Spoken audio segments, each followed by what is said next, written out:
c'est vrai que tout s'est pas passé comme prévu. Le combat lui-même s'est pas passé comme prévu. C'était déjà une journée un peu bizarre, très bizarre.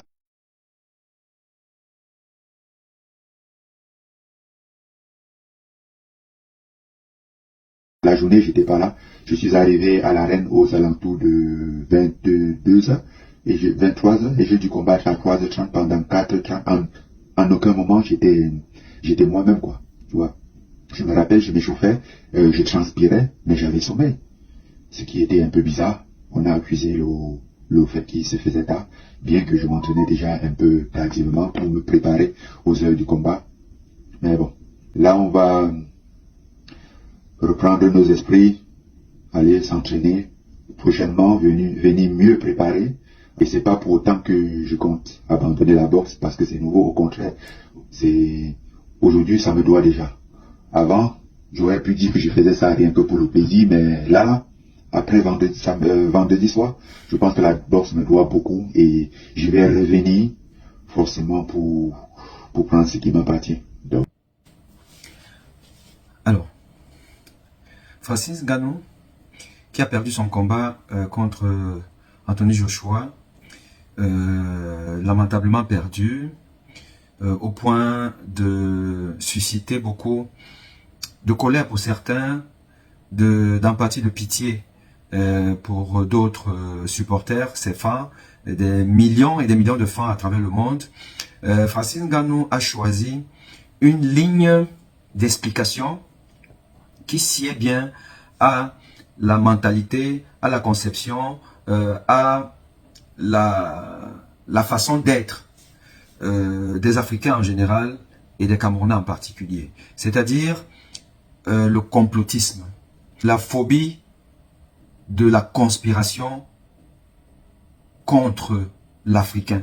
Ça, c'est la ligne de défense de Ngannou. Parce que quand Francis Ngannou nous explique qu'il avait sommeil, qu'il s'entraînait avant le combat, il est arrivé à peu près 4h30 avant, son entraîneur effectivement nous avait dit qu'ils sont arrivés 5 heures avant et que c'était une erreur de jeunesse parce que Anthony Joshua par exemple est arrivé 3 heures avant le combat. On leur demande d'arriver au plus tôt 5 heures avant le combat et ils sont arrivés à 5 heures, enfin 5 heures avant, d'après son entraîneur. Anthony Joshua, professionnel de son état, qui connaît ces joutes-là, est arrivé 3 heures avant. Donc lui, il est arrivé plus tôt, il était concentré à bloc, il s'échauffait, mais il avait sommeil. Voici ce que Francis Ngannou dit. Et ça, c'est une communication subtile. Et je vais vous expliquer les codes. Il se trouve que le sommeil est quasiment impossible pour un athlète qui est en plein effort. On n'a pas sommeil quand on est en mouvement. Et quand on est en hyper-mouvement. Et quand on est de toutes les façons concentré par un enjeu important, on a tous les sens de l'éveil au niveau du cerveau qui sont en alerte. Le cerveau en surchauffe n'a pas le temps d'être inhibé. Le sommeil qui s'accompagne parfois de la fatigue. Oui, on peut, quand on est très fatigué, on va avoir plus facilement sommeil.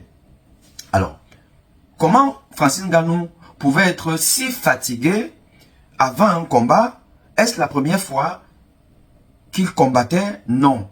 A-t-il déjà été fatigué au point d'avoir sommeil avant un combat? Non. Ça se saurait. Mais pour la première fois, Francis Ngannou dit qu'il avait sommeil. Alors qu'il était en pleine bourre sur le plan physiologique et ne pouvait pas avoir sommeil. On a sommeil que lorsque on est dans la phase de repos.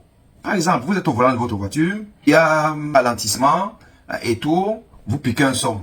Vous êtes assis, vous piquez un son parce que vous êtes fatigué, parce que vous êtes très fatigué. Alors comment est-ce qu'on peut se fatiguer alors qu'on n'a pas encore combattu? Au point d'avoir sommeil? Comment est-ce qu'on peut avoir sommeil alors que on est surmotivé pour un combat qui est quand même important? La seule explication, c'est qu'effectivement, il y a une cause exogène à votre sommeil. Cette cause exogène, c'est quoi? C'est une drogue. Ngannou est en train de nous dire de manière indirecte, subtile, qu'il a été drogué. Ou alors qu'il aurait été drogué. Parce que lui-même ne comprend pas comment est-ce que ça lui est arrivé. Il le dit. Et il le dit parce que il sait que ça va avoir l'adhésion de nombreux supporters africains et camerounais notamment. Pour preuve, vous avez vu un homme public camerounais, un homme de médias, un intellectuel, un panafricaniste, quelqu'un qui a écouté, balance sur sa page le fait que, effectivement, ce serait peut-être ça, en reprenant les déclarations d'un homme politique camerounais qui soupçonnerait que, comme beaucoup de gens sur les réseaux sociaux. Et c'est ça le problème de l'Afrique. L'Africain ne sait jamais assumer ses tares, ses faiblesses, sa responsabilité. Il faut toujours rejeter sur l'autre. Alors, ici, il y a un jeu qui est très important. C'est que Francine Ngannou, de manière subtile, indirecte, est en train d'accuser même pas l'organisation, les organisateurs en tant que tels, mais aussi son staff,